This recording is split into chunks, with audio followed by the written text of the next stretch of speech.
தீவிரவாத செயல்கள் நாட்டின் அமைதிக்கு அச்சுறுத்தலாக உள்ளது. பிரதமர் மன்மோகன் சிங் அறிவிப்பு. திமுக கூட்டணி வெற்றி பெற்றால் காங்கிரசுக்கு துணை முதலமைச்சர் பதவி. டெல்லியில் கருணாநிதியிடம் வலியுறுத்தல்.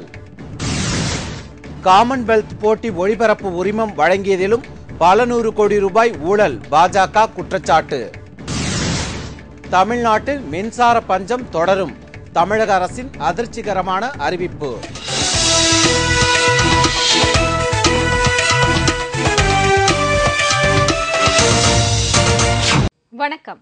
வணக்கம். விரிவான செய்திகள்.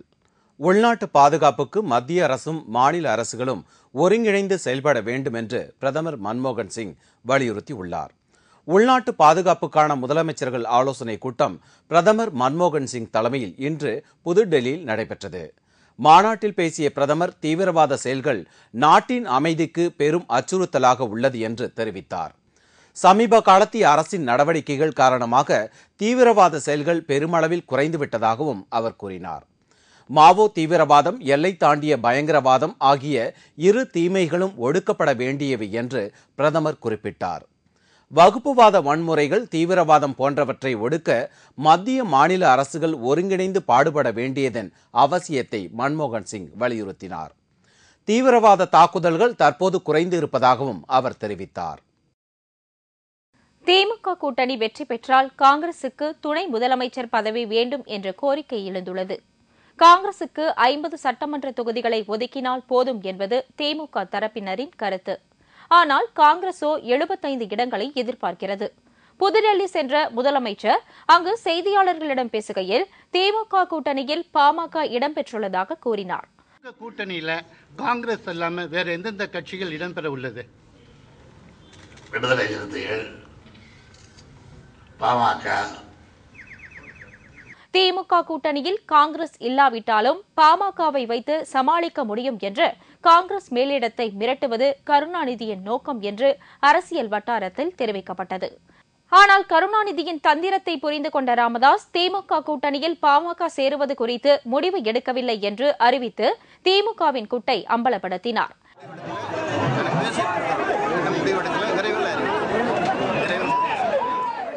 இந்த நிலையில் டெல்லியில் சோனியா காந்தியை 45 நிமிட நேரம் கருணாநிதி சந்தித்து பேசியுள்ளார். அந்த சந்திப்பின் போது சோனியாவின் அரசியல் செயலாளர் அகமது பட்டேல் உடன் இருந்தார். அப்போது எதிர்பாராத விதமாக காங்கிரஸ் பொதுச் செயலாளர் ராகுல் காந்தியும் அங்கு சென்றுள்ளார். தமிழ்நாட்டில் திமுக கூட்டணி வெற்றி பெற்றால் காங்கிரசிற்கு துணை முதலமைச்சர் பதவி வேண்டும் என்று அப்போது வலியுறுத்தியவர் ராகுல் காந்திதான் என்று தெரியவருகிறது. காங்கிரசுக்கான தொகுதி குறித்து சோனியா காந்தி கூறவில்லை. சோனியா காந்தி பிடிகொடுக்காமல் காங்கிரஸ் குழுவினருடன் தொகுதி பங்கீடு குறித்து பேசும்படி கருணாநிதியிடம் தெரிவித்துவிட்டு நழுவிக் கொண்டார். இனி அந்த குழுவிடம் திமுக குழுவினர் பேச்சு நடத்த இருக்கிறார்கள். சென்ற தேர்தலில் காங்கிரசிற்கு 48 தொகுதி ஒதுக்கப்பட்டது.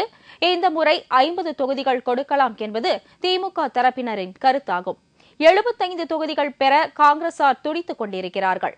காங்கிரசுக்கு துணை முதலமைச்சர் பதவியுடன் குறைந்தது 6 அமைச்சர் பதவியும் வேண்டும் என்பது காங்கிரசாரின் கோரிக்கை.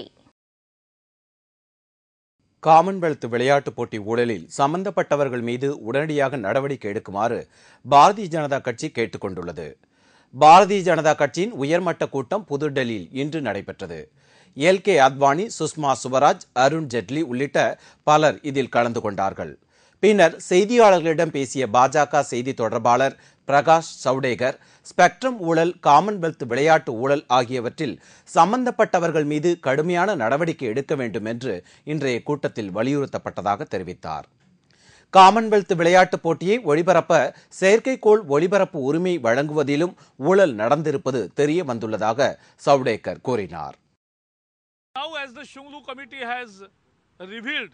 That even in the telecast, it's a big telecast scam. Our contract was given at the cost of 235 crores to the exchequer, but the company which got the contract to telecast gave it further to the third company at 111 crore. That means a straight loss of 135 crores. A net profit and net loot in the whole thing is 135 crore. So who are the beneficiaries? we demand that the prosecution permission should be granted immediately and there should be immediate prosecution. And we'll be waiting for some more days to come Shunglu committee report 2nd, 3rd and 4th, which will be dealing with the construction works relating to the Commonwealth and even the organizing of the Commonwealth game, which has become the game of loot. And that's why we immediately demand immediate prosecution of the guilty. தமிழ்நாட்டில் மின்சார தட்டுப்பாடு தொடரும் என்று தமிழக அரசு அறிவித்துள்ளது. சென்னையில் அரசு தலைமை செயலகத்தில் ஒரு நிகழ்ச்சியில் பேசிய மின்சாரத்துறை அமைச்சர் ஆற்காடு வீராசாமி, தமிழ்நாட்டில் 1500 மெகாவாட் மின்சார பற்றாக்குறை உள்ளதாக தெரிவித்தார். சூரிய சக்தியை கொண்டு மின்சாரம் உற்பத்தி செய்யும் திட்டங்கள் தொடர்ந்து நடைபெற்று வருவதாக அவர் கூறினார். மின் உற்பத்தி நிலையங்களை தொடங்க தனியாருக்கு அனுமதி வழங்கியும் அவர்கள் இன்னும் எந்த உற்பத்தியையும் தொடங்கவில்லை என்று அமைச்சர் கூறினார். எனவே தமிழகத்தில் மின்சார தட்டுப்பாடு மே மாதம் வரை தொடரும் என்று ஆற்காடு வீராசாமி குறிப்பிட்டார். முறையற்ற விசா மூலம் அமெரிக்கா சென்றுள்ள இந்திய மாணவ மாணவிகளின் கால்களில் கண்காணிப்பு கேமரா பொருத்தப்பட்டிருக்கும் விவகாரத்தை பாஜக உள்ளிட்ட எதிர்க்கட்சிகள் கையெழுத்துள்ளன. கல்வி விசா மூலம் தங்கள் நாட்டிற்கு வரும் பலர் கல்வியை கைவிட்டு வேலைகளை தேடிக் கொள்கின்றனர் என்பது அமெரிக்கர்களின் குற்றச்சாட்டு. பொருளாதார வீழ்ச்சி காரணமாக அந்நாட்டினர் பலர் வேலை இழந்து நிற்கும் நிலையில் இந்தியா உள்ளிட்ட நாடுகளிலிருந்து வருபவர்கள் அமெரிக்காவின் நற்பலன்களை அனுபவிப்பதாக அந்நாட்டினர் ஆதங்கப்படுகின்றனர். இதனையடுத்து அமெரிக்க அதிகாரிகளின் பார்வை கல்வி நிலையங்கள் பக்கம் திரும்பியுள்ளது. கல்வி விசா மூலம் அமெரிக்கா சென்று அங்குள்ள பல்வேறு மாகாணங்களில் வேலை செய்து வரும் இளைஞர்களை சுற்றி வளைத்து கைது செய்யும் நடவடிக்கைகளில் அமெரிக்கா ஈடுபட்டுள்ளது. அவ்வாறு கைது செய்யப்பட்டுள்ள இளைஞர்களின் கால்களில் கண்காணிப்பு கேமராக்களை பொருத்தியுள்ளது அமெரிக்கா. இந்நிலையில் அமெரிக்காவில் இந்திய மாணவர்கள் அவமானப்படுத்தப்படுவதாகவும் இதனை அந்நாடு நிறுத்திக் கொள்ள வேண்டும் எனவும் மத்திய அரசு கோரிக்கை விடுத்திருந்தது. இதற்கு பதிலளித்துள்ள அமெரிக்க தூதரக அதிகாரிகள், விசாரணை கைதிகளின் கால்களில் கண்காணிப்பு கேமராக்கள் பொருத்துவது அமெரிக்காவிற்கு புதிது அல்ல, சிறையில் அடைப்பதற்கு பதிலாக இந்த வழிமுறை பின்பற்றப்படுவதாகவும் தெரிவித்துள்ளனர். Those who are involved in this investigation have been issued ankle monitors. This is widespread across the United States and standard procedure for a variety of investigations. It does not necessarily imply guilt or suspicion of criminal activity. But we are following this case closely. We are in regular communication with officials of the government of India. அமெரிக்க அதிகாரிகளின் இந்த செயலுக்கு பாரதிய ஜனதா கட்சி கடும் எதிர்ப்பு தெரிவித்துள்ளது. தலைநகர் டெல்லியில் அக்கட்சியினர் இதனை கண்டித்து போராட்டத்தில் ஈடுபட்டுள்ளனர்.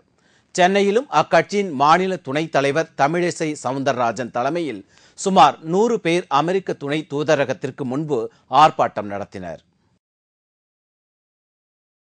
நாட்டின் பணவீக்க விகிதம் விரைவில் குறையும் என்று மத்திய நிதியமைச்சர் பிரணாப் முகர்ஜி நம்பிக்கை தெரிவித்துள்ளார். காய்கறிகள் மற்றும் உணவுப் பொருட்களின் விலை தொடர்ந்து அதிகரித்த வண்ணம் உள்ளது. பெட்ரோல், டீசல் விலை அடிக்கடி உயர்த்தப்படுவதால் உணவுப் பொருட்களின் விலை அதிகரித்து வருகிறது. இந்நிலையில் மேற்கு வங்க மாநிலத்தில் நிகழ்ச்சி ஒன்றில் பேசிய மத்திய நிதியமைச்சர் பிரணாப் முகர்ஜி, உணவுப் பொருட்களின் விலை உயர்வை கட்டுப்படுத்த மத்திய மாநில அரசுகள் உழைத்து வருவதாகவும் விரைவில் விலைகள் குறையும் என்றும் தெரிவித்தார். সেটা মানিটারি পলিসির জন্য হচ্ছে না, সেটা হচ্ছে ডিমান্ড সাপ্লাইয়ের মধ্যে যে বাধা এবং প্রতিবন্ধকতা তার জন্য। কাজেই সেই supply constraint, demand supply constraint দূর করার জন্য আমি প্রতিটি রাজ্যের মুখ্যমন্ত্রীকে চিঠি দিয়েছি। কতগুলো ব্যাপারে আমরা তাদের সঙ্গে পরামর্শও করছি, আলোচনা করছি। আশা করা যায় দুটি সরকারের যৌথ প্রচেষ্টায়, সকলের সমবেত প্রচেষ্টায় মূল্যবৃদ্ধিকে নিয়ন্ত্রণ. பொருட்களின் விலை உயர்வு மத்திய அரசின் பண கொள்கையால் வருவதில்லை என்றும் தட்டுப்பாடு காரணமாகவே வருகிறது என்று தெரிவித்த நிதியமைச்சர் இதுகுறித்து மாநில முதல்வர்களுக்கு கடிதம் எழுதியிருப்பதாக தெரிவித்தார். எகிப்து அதிபர் முபாரக்கை பதவியில் இருந்து நீக்க அந்நாட்டு மக்கள் இன்று கிளர்ந்து எழுந்து பெரும் போராட்டம் நடத்தி வருகின்றனர். இந்தியா உள்ளிட்ட நாடுகளிலிருந்து எகிப்து சென்றிருந்தவர்கள் தாயகம் திரும்பிய வண்ணம் உள்ளனர். எகிப்தில் நடைபெற்று வரும் போராட்டங்களால் கச்சா எண்ணெய் விலை அதிகரித்துள்ளது. தலைநகர் கெய்ரோ நோக்கி சுமார் 10 லட்சம் பேர் திரண்டு பேரணியாக செல்லும் போராட்டம் இன்று நடைபெற்றது. போராட்டக்காரர்களை ஒடுக்க ராணுவத்தை பயன்படுத்தப் போவதாக அந்நாட்டு அதிபர் அறிவித்திருந்தார். ஆனால் இராணுவத்தினரும் போராட்டக்காரர்களுக்கு ஆதரவு தெரிவித்துள்ளதால் அதிபர் முபாரக்கின் 30 ஆண்டு கால ஆட்சி முடிவு பெறும் என்று எதிர்பார்க்கப்படுகிறது. போராட்டக்காரர்கள் மீது தாக்குதல் நடத்தப் போவதில்லை என்று இராணுவ தளபதிகள் பகிரங்கமாக தெரிவித்துள்ளதால் அரசு அதிகாரிகள் அச்சமடைந்துள்ளனர்.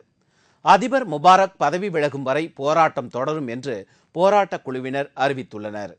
இதனிடையே இந்தியாவிலிருந்து அனுப்பப்படும் விமானங்கள் மூலம் அங்கு வசிக்கும் இந்தியர்கள் பத்திரமாக தாயகம் திரும்பி வருகின்றனர். எகிப்து தலைநகர் கெய்ரோவிலிருந்து பத்திரமாக சென்னை வந்து சேர்ந்த தமிழர்கள் சொல்வதை கேட்போம். 4 நாள் கலவரம் நடந்தது இல்லீங்களா? 4 நாள் நீங்க எப்படி இருந்தீங்க? எப்படி ஃபீல் பண்ணீங்க? நாங்க வந்து ஆக்சுவலா ஹவுஸ் அரெஸ்ட் மாதிரி தான் இருந்தோம். நாங்க 4 நாளும் நாங்க எங்களுடைய ஃபிளாட்ல தான் இருந்தோம். ஹவுஸ் அரெஸ்ட் மாதிரி தான் இருந்தது.